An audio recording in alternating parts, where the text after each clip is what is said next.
Everybody's favourite, Billy Gibbons from ZZ Top. This is a song I've always loved since I got the album on vinyl many moons ago, and I think this is the second track on it.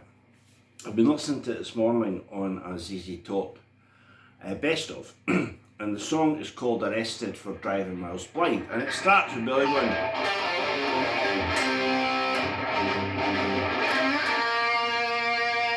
Right. Now, I have no idea what he used. I would imagine it's the Pearly Gates Les Paul. Instinctively, I've always felt like it sounded like an old Tweed Champ or something like that, just cranked. You know, like one of these smallish amps, just absolutely cranked. I'm playing through a little Boss Katana, not a valve in sight, but I will do my best to show you the notes, right? So the very first thing you hear is, you know, it's that scale, right, which we know to be a 5-note scale with a flat 5. Flat 5. So Billy plays that, then very quickly C chord, and into G.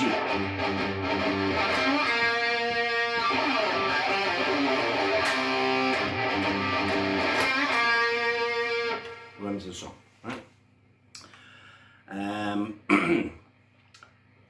As far as I can tell, and maybe more, but I can hear about 3 different guitars on the original recording on Tejas. And later on in the song, there's that, right? And it's a different sound and everything. Sometimes when Billy hits C chord, you can hear that note of B flat. So we get a, it's like a Jimmy Page,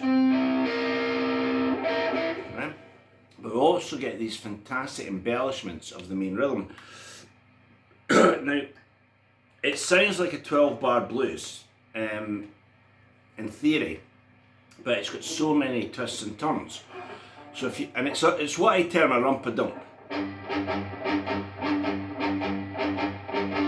because that rhythm to me sounds like someone saying rumpa-dump-a-dump-a-dump-a-dump, right? So I always term that in my head a rumpa-dump. Right? So it's like,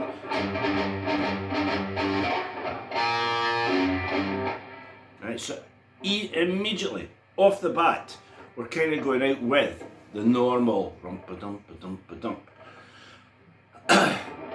If the first chord is a G, to me it might be just a low G note. It might be just.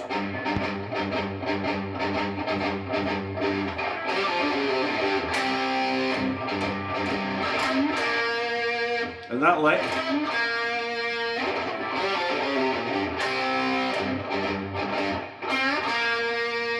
is the C bent up, right? So we get the whole.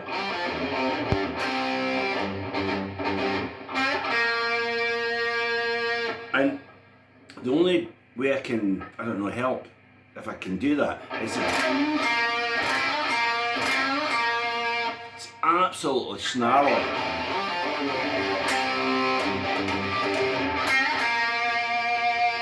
And then we're into the, when you're driving down the highway at night, right? Now at this point,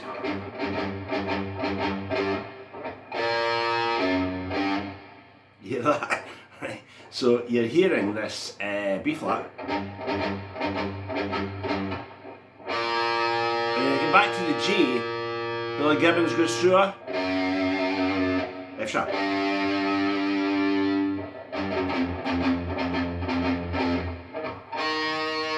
This one going E flat. So we're going to this.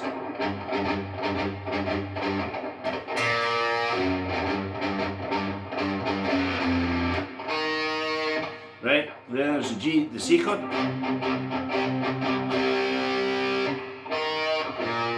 Back to G. This is where it gets tricky. There's then what would be the in three chord would be the 5 chord. So if you take it in stages, what if we went D, E minor, E, C, right? But what if we went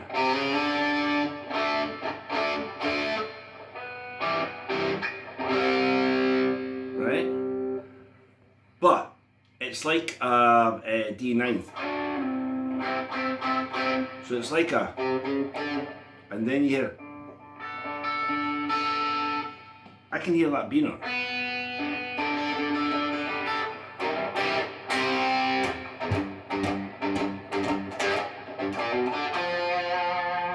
Right? That for me was the trickiest bit. Now, when I got this album, I'm sorry if this is very long-winded, but when I first got this album, one of my friends, who's a few years older, was a sort of more jazz influenced guy, was at my flat, and I put the album on. I said, "Man, listen to this, Tejas, ZZ Top." And when it did that change, he said, "Oh, I know what that is. I know that progression." And I think I got him to tell me, and I probably wrote it down, but I forgot it. Right, so I found that bit very, very hard to get to grip. You know, the 5 chord, the D, and as I say, and it's like, what's that E minor doing in there? And then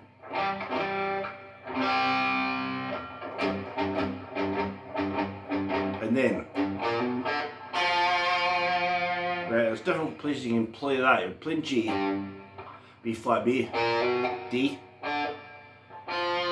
So you could go look for the B flat.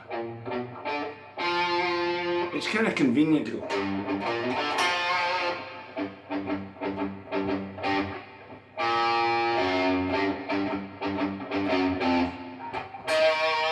Right, and as I say, you've got all the other guitars. Now in the 4th verse, in the 5th verse, after the 2 verses of vocal and Billy's fantastic guitar solos, it changes because there's a, I'm taking the tone right down, I'm going on the neck pickup. You hear the other guitar, you hear one guitar, you know, it's still going.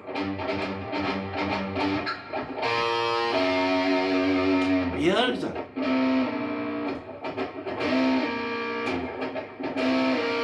And then, as I say, when it hits the C chord, there's a,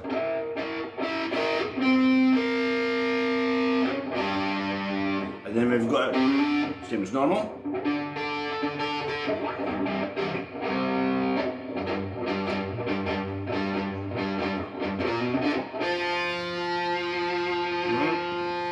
So that would be the first. I think that's quite a lot in one go. If you're going to learn the song, you may well know it already, you know, which is great. But I think that's quite a lot in one go. So we'll just stop there and come back with some of the lead lines.